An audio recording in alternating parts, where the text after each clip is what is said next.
Good morning, everyone. First of all, I would like to ask for your indulgence because I have a sore throat, I have a little bit of asthma, but I'll try my best to be understood by all of you. First of all, I would like to thank the Asian Development Bank. A Juan, muchas gracias por tenerme aquí, and also to the Committee on Gender Equity for considering me and inviting me over. Anyway, I am Geraldine Roman, and I am the representative of the First District of Bataan. But I think that most of you know me for being the first openly transgender person to hold seat in the Philippine Congress. You know, when I won, I had no idea that everybody would be so interested in my story, in my life story. What I was actually expecting was a very simple victory for an ordinary politician like myself, much in the style of my late father, who was also congressman of our district in Bataan, and also in the same style as my mother.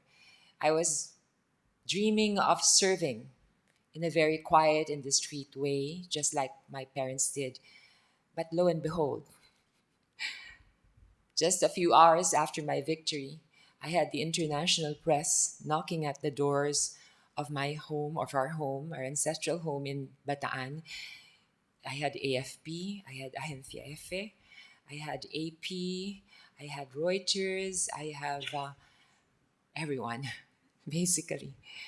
And I was sort of overwhelmed because I knew that with all of this attention would come great responsibility. So great that at times I still cannot believe that so many people have placed their hopes in a simple person like myself. I say it is a great responsibility because my constituents are not only the people of the First District of Bataan. I have no choice.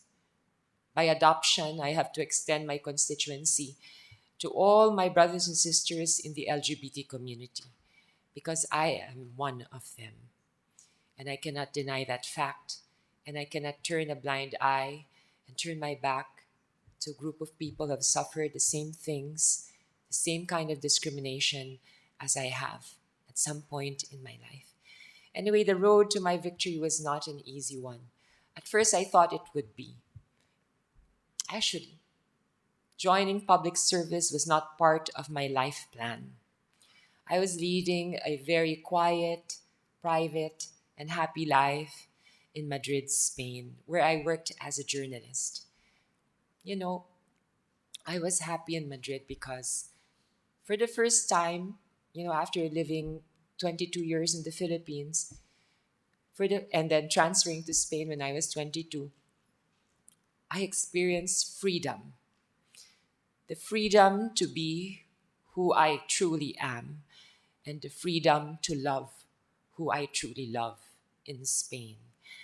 And I was very happy. There, I had a quiet home, I had a loving husband, I had a nice job, I was surrounded by friends who supported me and accepted me for who I am. And then I was also surrounded by art and culture and history, which are things that I love so much. But in 2012, my dear father fell ill. You know, it is a custom and a tradition in the Philippines that whenever a parent gets sick, it is usually the daughter who takes care of the parents. I don't know why. Do you know the answer? But we take it upon ourselves to take care of our parents. And I had good reason to take care of my father. He was diagnosed with fourth stage emphysema. And I had this gut feeling that we were losing him. He would visit me in Spain, and every time I would see him becoming weaker and weaker. He could not walk anymore for long distances. And you know how it is in Europe, you have to walk a lot. But anyway, I decided to come home also because it was easier for me. I have no children of my own, and I had that liberty of traveling. So I came home, and during that time, I was also campaigning for my mother, who was running for her last term in 2013. And I was enjoying myself, actually. I was talking to a lot of people. They were explaining to me their problems. I could see the hardship that so many people were undergoing in my province. I could see the potential in, in the children who were studying, and the difficulties they had in developing that and reaching that full potential. And what made me even happier was that I had good ideas. I had ideas that I had accumulated during my residency and my stay in Spain. At the same time, while taking care of my father, we would have these very intimate conversations. You see, when a person is already dying, you have no more shame, and you open your heart as if to catch up for lost time. So we would often talk about everything, basically, about the past, about growing up. He would tell me that at first it was difficult for him to accept a child who was transgender, but that eventually he saw how I became a happier person by being myself, and that he was happy too for me. And then he planted this question. He posed this question to me. He asked me, Geraldine, you don't have any children. So what is the meaning of your life? You know, to be honest, even before he asked me that question, I was already beginning to ask the same question to myself. Because when you're in your 40s already, more or less you should have attained, you shall have attained already the many things that young people dream of. You want to finish your studies, you finish them. You want to go abroad, so you go. You want to find a job, you find it. You save money, you travel, you shop. So what's next?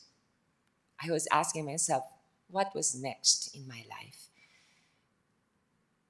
So I told him, Daddy, isn't my life enough for you?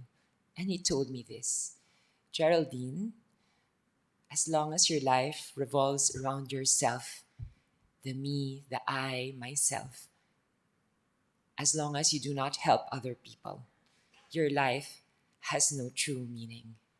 And voila, at that moment, I decided that I should continue the tradition of my father and my mother and join politics.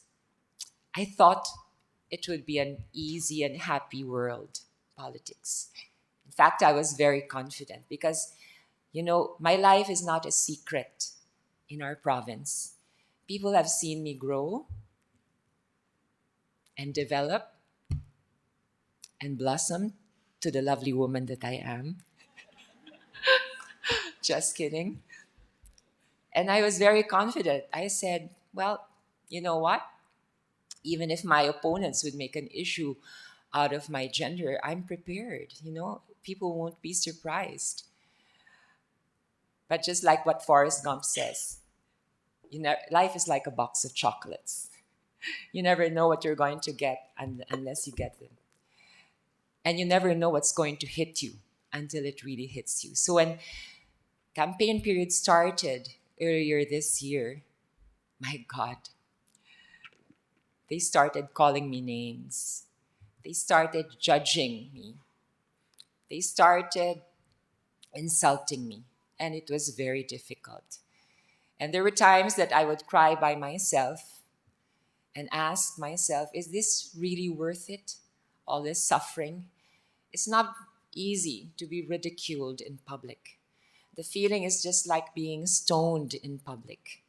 I was once called a castrated chicken by my opponents. They would tell everyone, don't vote for Geraldine Roman. If you're buying a chicken, he is a castrated chicken. And then she will shortchange you. So you won't be getting the whole deal. They would even say that Geraldine has no qualifications whatsoever. She's just going to focus on LGBT rights. And because she has no children, she does not understand the plight of so many families here in the Philippines.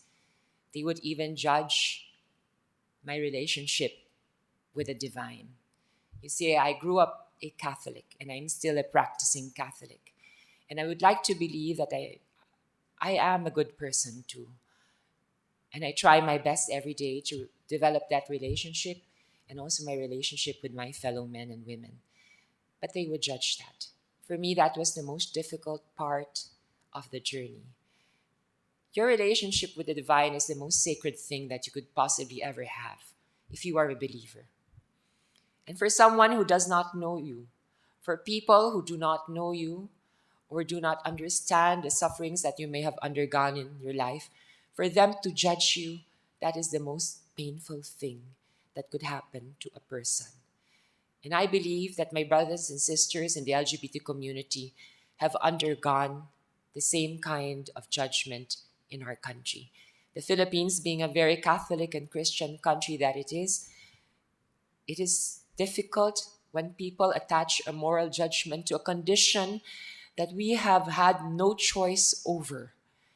I want to point out to everyone that being LGBT is not a choice. We were born this way, and we were programmed to behave and act this way. And we have no choice but to express ourselves for who we are.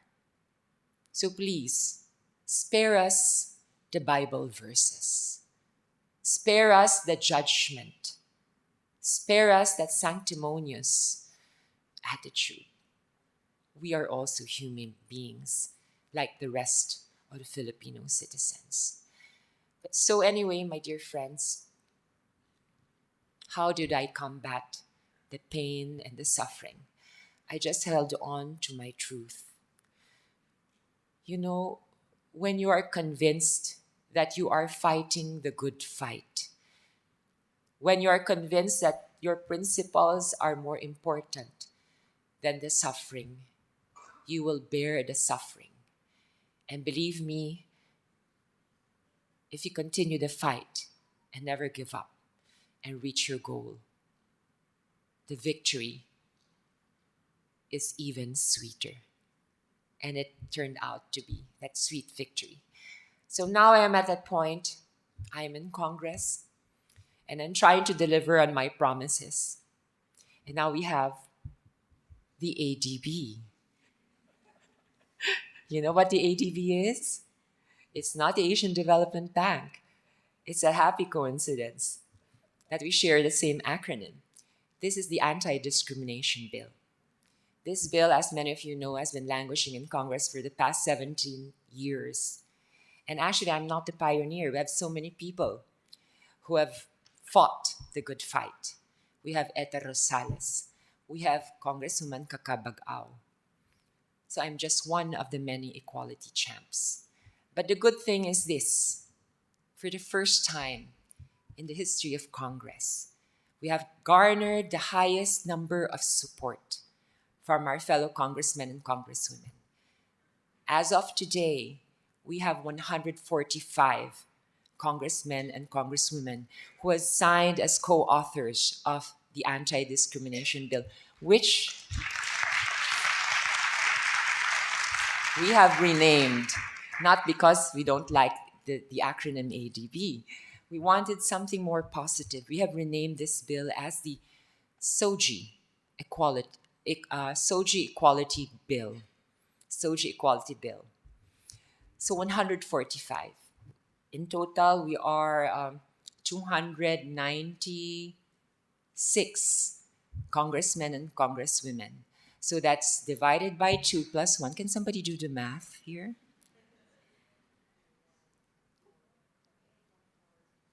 148. I need to convince 4 more people. And today I'm going to do that. This afternoon, we're going to have our 3rd committee hearing in the Women and Gender Committee of the House. And at the moment, we are approving provision by provision. And you should see how the hearings are going on. You have this big group of equality champs. And on the other side, you have the conservatives. And whenever we try to pass a provision, It's almost unanimous, and the other side just keeps quiet compared to the previous Congresses where they were staunch opponents of this bill. I don't know why. And even after the hearings, these so called opponents would approach me and ask for a picture, a photo to be taken with them. I was having this conversation with Representative Kakabakao, whom I consider to be the heart and mind of this bill. I told her, Kaka, what has happened? You know, she told me, well, Geraldine, because finally there is a face to the LGBT community, a face to this bill. There is a person who is actually providing these people with first-hand experience of how it is to deal with a person of this condition. And maybe they have discovered that there is also goodness to be found in people like you. So they have signed. And I thought it was because of my drop-dead good looks, but no, seriously, I really believe that maybe my presence in Congress has also spelled a bit of difference. And I'm just so happy. I'm just so happy that we're going to pass a bill and we're going to actually um, be better than the United States because, to my knowledge, there is no anti-discrimination law on the federal level. You have state laws. Just 17 states have anti-discrimination bills. What you do have is an agency that deals with discrimination.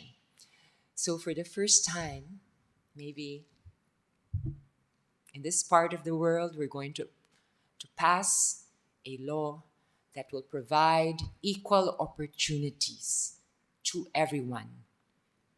Opportunities to study, opportunities to find work, opportunities to be given basic services, to access commercial and public establishments, just basic human rights.